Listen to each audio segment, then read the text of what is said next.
Dinosaurs के युग में आपका स्वागत है। एक ऐसा समय जब विशालकाय जीव धरती पर राज करते थे और 160 मिलियन सालों तक घूमते रहे।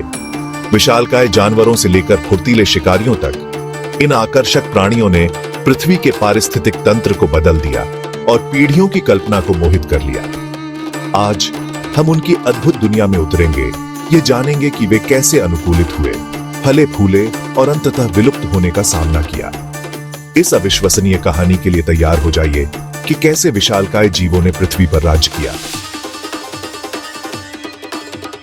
डायनासोर्स का युग या मेसोजोइक युग लगभग 252 मिलियन से 66 मिलियन साल पहले तक चला और इसे 3 मुख्य अवधियों में विभाजित किया गया है: ट्रायसिक, जुरासिक और क्रिटेशियस। हर अवधि में अलग अलग जलवायु, भूदृश्य और पारिस्थितिक बदलाव आए जिन्होंने डायनासोर के विकास को प्रभावित किया। मेसोजोइक युग की शुरुआत पर्मियन ट्रायसिक विलुप्ति के बाद हुई, जो पृथ्वी के इतिहास की सबसे बड़ी विलुप्ति घटना थी। धीरे धीरे जीवन फिर से पनपा और ट्रायसिक काल तक डायनासोर उभरने लगे, जिसमें से कुछ पहले दोनों 2 पैरों और 4 पैरों पर चलने वाले थे। लगभग 230 मिलियन साल पहले ट्रायसिक काल डायनासोर के उदय का प्रतीक था। शुरुआती डायनासोर में छोटे फुर्तीले डायनासोर जैसे यूरैप्टर और कोइलोफिसिस थे। ये शुरुआती डायनासोर अक्सर शिकारी होते थे, जो सरीसृपों और उभयचरों से भरी दुनिया में कीड़े मकोड़ों और छोटे जानवरों की तलाश करते थे। दिलचस्प बात यह है कि शुरुआती डायनासोर अन्य सरीसृप समूहों के साथ फले फूले, जिन्हें आर्कोसौर के रूप में जाना जाता है, जिसमें टेरोसौर और मगरमच्छ शामिल थे। जबकि कुछ समूह जैसे आर्कोसौर रूप में भिन्न थे। डायनासोर ने प्रभुत्व की ओर अपनी विकासवादी यात्रा शुरू की। लगभग 201 मिलियन साल पहले जुरासिक काल में प्रवेश करते हुए हमने डायनासोर विविधता में नाटकीय वृद्धि देखी। यह दिग्गजों का स्वर्ण युग था।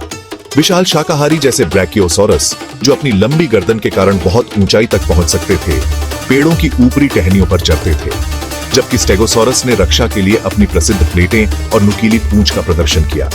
क्या आप जानते हैं कि ब्रैकियोसॉरस का वजन 12 हाथियों के बराबर होता था? उनके आकार ने न केवल भोजन तक बेहतर पहुंच प्रदान की, बल्कि उन्हें शिकारियों को रोकने में भी मदद की। इस बीच एलोसॉरस जैसे शिकारी डायनासोर परिदृश्य में घूमते रहे, अपने शिकार कौशल को विकसित करते रहे। लगभग 145 मिलियन साल पहले क्रिटेशियस काल में प्रवेश करते हुए दुनिया ने कुछ सबसे प्रसिद्ध डायनासोर जैसे कि टायरानोसॉरस रेक्स और ट्राइसेराटॉप्स का उदय देखा। टी रेक्स अपने शक्तिशाली जबड़ों और गहरी इंद्रियों के साथ अपने समय के शीर्ष शिकारियों में से एक था, जबकि ट्राइसेराटॉप्स अपने प्रभावशाली तामझाम और सींगों के साथ शाकाहारी ताकत के प्रतीक के रूप में खड़ा था। क्रिटेशियस में शुरुआती फूल वाले पौधे भी आए।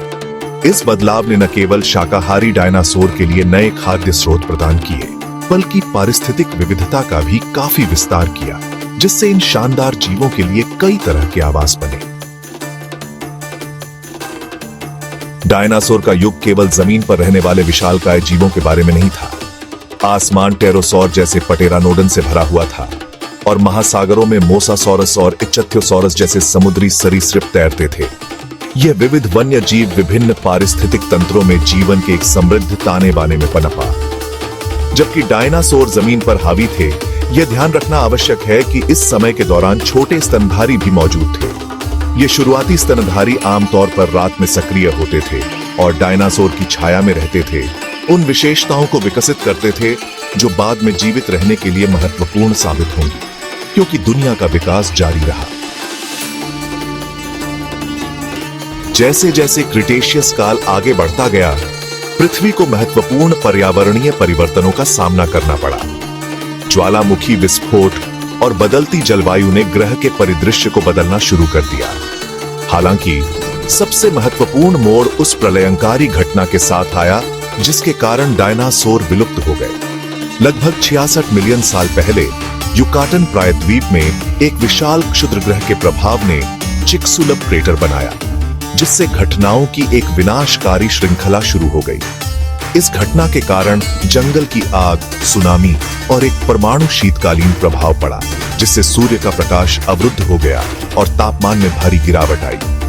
नतीजतन 75% से अधिक प्रजातियां, जिनमें कभी शक्तिशाली डायनासोर भी शामिल थे, क्रिटेशियस पेलोजेन विलुप्ति घटना में विलुप्त हो गई। जबकि डायनासोर का युग विनाशकारी अंत में आया, उनकी विरासत जीवित है। यह जानकर आश्चर्य होता है कि पक्षियों को थेरोपोड डायनासोर के आधुनिक वंशज माना जाता है, जो अतीत से वर्तमान तक विकासवादी निरंतरता को दर्शाते हैं। पंख वाले डायनासोर की खोजों ने इस संबंध पर प्रकाश डाला है, पुरानी धारणाओं को चुनौती दी है और खुलासा किया है कि कई डायनासोर में रंगीन पंख होने की संभावना थी। डायनासोर और पक्षियों के बीच का संबंध आज भी कायम है, जो हमें लाखों वर्षों के दौरान जीवन के लचीलेपन और अनुकूलनशीलता की याद दिलाता है। डायनासोर्स के युग के माध्यम से इस रोमांचकारी यात्रा में हमारे साथ जुड़ने के लिए धन्यवाद। अगर आपको इन दिग्गजों ने पृथ्वी पर कैसे राज किया और जीवन के भविष्य को कैसे आकार दिया, इसके बारे में सीखने में मजा आया, तो समय के माध्यम से और रोमांच के लिए लाइक और सब्सक्राइब करना न भूलें। डायनासोर के शासनकाल के बारे में आपको सबसे ज्यादा क्या आकर्षित करता है? नीचे कमेंट्स में अपने विचार शेयर करें, हमें आपसे सुनना अच्छा लगेगा।